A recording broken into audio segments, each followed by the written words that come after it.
simple steps. Step number one, let's go through the basics.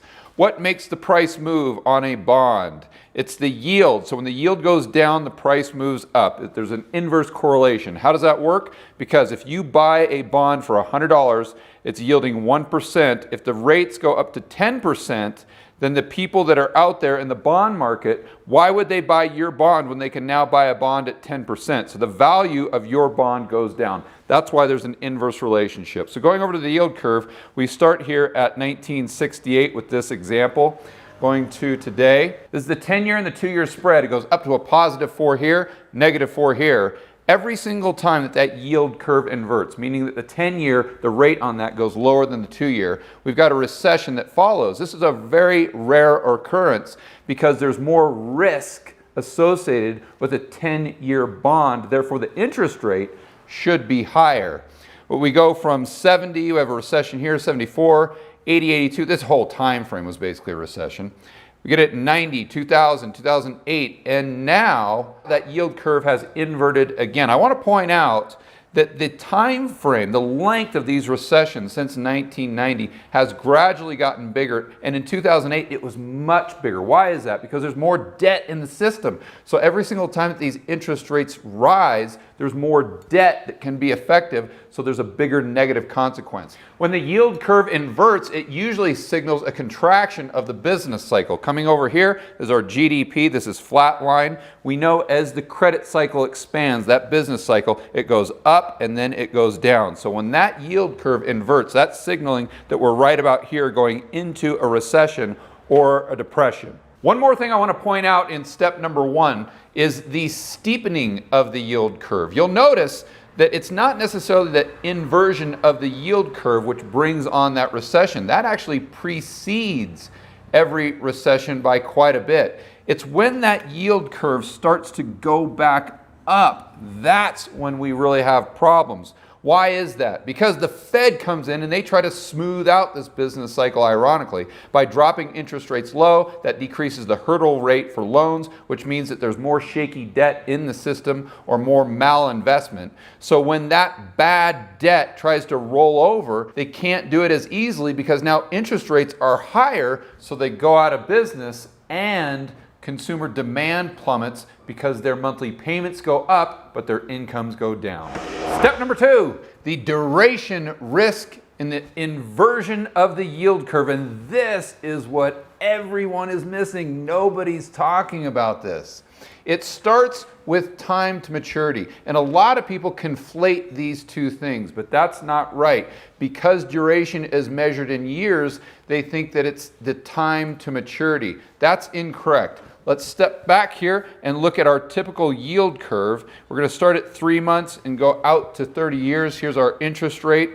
And normally, the interest rate gradually increases. And it increases because the longer your principal is exposed to the risks of the government, which default and inflation, the higher premium that you need to be paid to take that risk. Here's where it gets a little confusing. If we have two 30-year bonds, so they're the identical maturity, one yields 6% and the other yields 8%, the duration risk on the bond that yields 6% is far greater than the duration risk on the bond that yields 8%. Let me explain. Of course, economists have formulas and equations to explain this duration risk. Editor, go ahead and pull that up right now. And as you can see, this would literally make your head spin. But we're not Keynesians on this channel, so we don't care about formulas and equations. The only thing we care about is good old-fashioned common sense. So using that common sense, we come over here. What it really boils down to, this duration risk, is the risk of your principal. So the maturity applies to when you're getting all your money back, so how fast or slow that is. And the interest rate applies to how fast you're getting some of your money back. So if we have two $100 bonds, one of them is 10-year and one of them is 5-year, and they both pay 10%, you're going to have more risk with the 10-year because that's going to be longer before you get your principal back. Down here we have two $100 bonds, both of them maturing at the same time, 10 years. This one's paying 1%, this one's paying 10%. The bond that pays you 1% is going to have much higher duration risk. That's because the bond that's paying you 10% is giving you higher interest rates. That means more money in your pocket, more principal of your original principal is being returned. The faster you get that principal back in your pocket, the faster that you get that money, even if it's a percentage of that money, the less total risk that you have. That is what we want.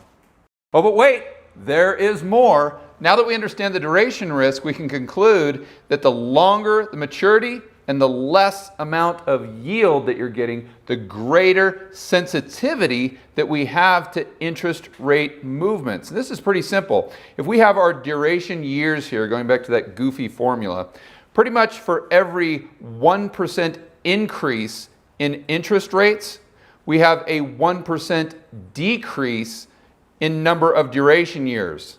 So if we have a 30-year bond that is yielding 0%, the duration years on that is roughly 30 because we eliminate the calculation for the interest rate payment. So if interest rates go up by 1%, you would lose 30% of your principal on that zero yielding bond. If you have a 30-year bond that yields 5%, then you'd lose maybe 15% of that principal. This is not an exact calculation, but that gives you an idea of how the sensitivity to the interest rate increases or decreases goes up exponentially with the number of duration years we have. In other words, it goes up exponentially the longer maturity and the lower interest rates go.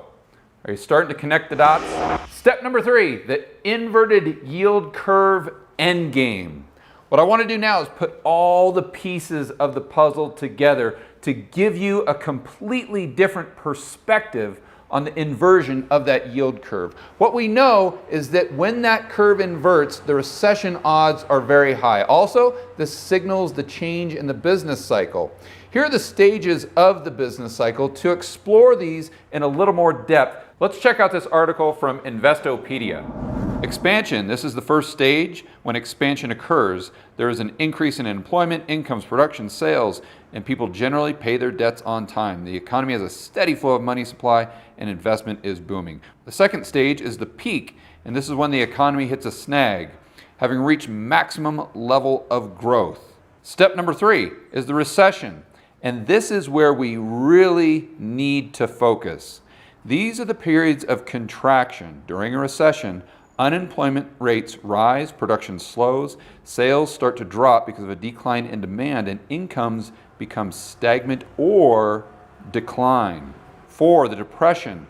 Economic growth continues to drop while unemployment rates rise and production plummets. Consumers and businesses find it hard to secure credit, which means consumer confidence and investment levels also drop. Step number 5 is the trough. This is the period that ends the depression, leading an economy into the next step, which is recovery. In this recovery, in this stage, the economy starts to turn around. Low prices, and I really want to emphasize that, low prices spur an increase in demand, employment and production start to rise, and lenders start to open their credit coffers. This stage marks the end of the business cycle.